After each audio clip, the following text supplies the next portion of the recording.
সবচেয়ে শক্তিশালী ডেমন, কিন্তু নিজের ভাইয়ের ছায়া থেকেও বের হতে পারেনি।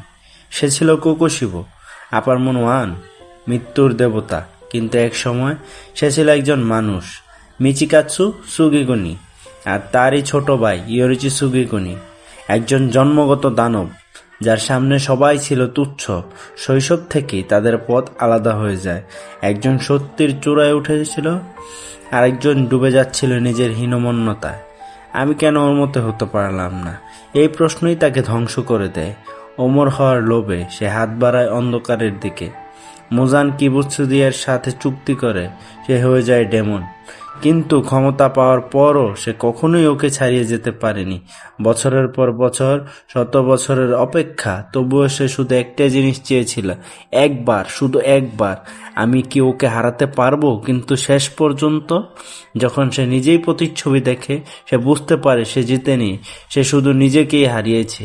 একজন ভাই যে নিজের ভাইয়ের কাছে হারতে হারতে নিজেকেই হারিয়ে ফেলেছে। এটাই ছিল কোকোশিবোর গল্প।